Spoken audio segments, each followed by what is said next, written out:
यांच्याबद्दल तुम्ही सगळ्यांनी आता आपल्या भावना व्यक्त करायच्या आहेत. काय काय दिलं या दोघांनी तुम्हाला, तो यांच्याकडनं तुम्ही काय घेतलं ऐकायचंय. माझे आई वडील म्हणजे सर्वस्व, माझे आई वडील त्यांच्यामुळे आम्ही संसार करू शकलो. आम्ही इथे नव्हतो, आम्ही बेंगलोरला होतो. इथं आल्यानंतर आम्हाला भाषा पण मुलांना येत नव्हती, तरी ह्यांनी सावरलं आम्हाला. आणि त्यांच्यामुळेच आम्हाला सर्वस्व आहे ते तेच आहे. सासू सासरे नाही, दीर नाही, कोण नाही. मला आहे ती सगळी माहेरची. माझे आईवडील लहानपणी वारलेले आहेत आणि माझं लग्न झाल्यानंतर मी अनाथ आईवडील समजून त्यांची सेवा करत आहे. आमच्या आईवडिलांनी आम्हाला भरभरून प्रेम दिलं. मला सुद्धा सासू सासरे नाही आहेत. मला मावस बहिणीच्या यांच्या मुलाला दिले. त्यांच्यापासून आम्ही सुखी आहे. पुण्यात राहतो. मिस्टर रिटायर झाले, येऊ शकले नाही. आता एक मुलगा आहे, 2 मुली आहे ती. आणि मी आजी आजोबाजवळच राहायला होते. आईवडिलांच्यापेक्षा पण आम्हाला दोघी बहिणींना पण आजी आजोबांनी जास्त प्रेम दिलं. मी भाग्यवान आहे ना. अजून सगळे विचारतात तुमचे आईवडील आहेत का, विचारलं की आम्हाला म्हणजे रडायला येतं. हे दोघं आमच्यासाठी भरपूर प्रेरणादायी आहेत. ह्यांचं वय बघता गेलं तर म्हणजे 91 आणि 85च्या दरम्यान आहे. पण ह्यांच्यासोबत मी ज्यावेळेला असतो ना, गावाला गेलो त्यावेळेला, की ह्यांना असं सोडून जावं असं वाटत नाही. कारण की ह्यांच्याबरोबर बसलं ना तर आपल्याला असं काही ना काही अनुभवायला खूप भेटतं, जे आपण कधी मुंबईत राहून इथं कधीच अनुभवू शकत नाही. आणि त्यांचं कॅरेक्टरच असं आहे की आता तुम्हाला सांगितलंच, त्यांनी सरपंच राहिले, विश्वास, त्या विश्वासावर त्यांनी सगळं जमवलं.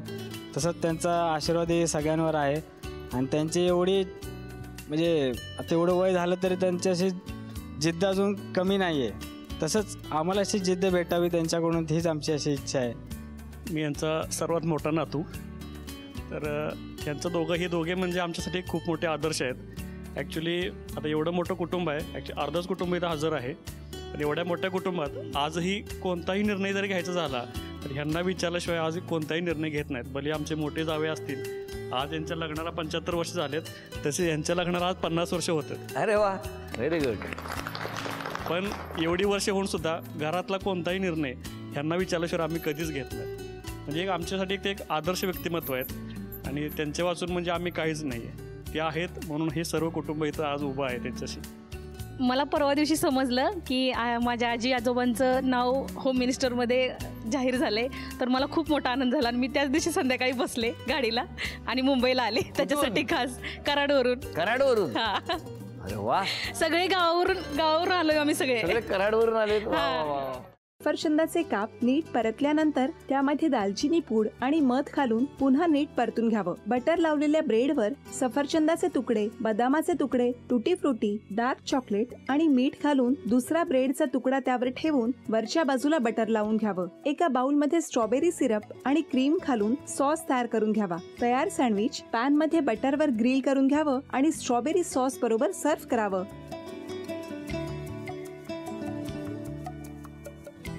हे जेव्हा बोलत होते तेव्हा मी बघत होतो की या दोघांनी स्वतःचा संसार उभा केलाच, पण स्वतःच्या संसाराबरोबर अनेकांच्या आयुष्यात आनंद निर्माण केला. तो आनंद महत्त्वाचा. हसत राहा, आनंदी राहा असं म्हणत शुभेच्छा देऊया.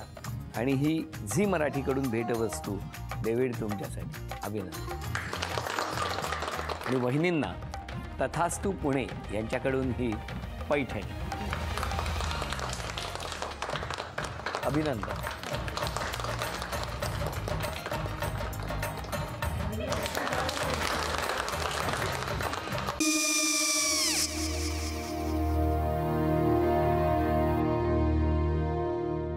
काय गो, हा काय झालं? काय झालं? काय आले, मी निकाल लावून आली. हो, पण तिची आईच काय बोलली? तिला वाटलं का सगळ्या निशाने आपल्या चुका कबूल केल्या का? आई, मी चांगलं सुनावून आली आहे. त्या तिची बाजू घेत होत्या, पण मी लक्ष दिलं नाहीये. खूप झालं आता. चांगुलपणा खूप झाला. मऊ दिसलं ना की कोपऱ्याने खणतात ना माणसं, ते असं. अगो, पण आईच म्हणली काय तिची? पटला काय ती का? मला माहिती. आई, मी तुम्हाला नंतर फोन करते. हो. आणि आई बाबा जे बोलले त्याचं वाईट नका वाटून घेऊ. सॉरी. सॉरी काय त्या नेहा आले. आई मी येते. होय काकू येते.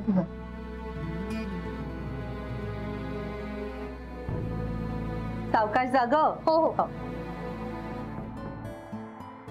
मग काय काकू कधी उडवता लग्नाचा बार बघूया.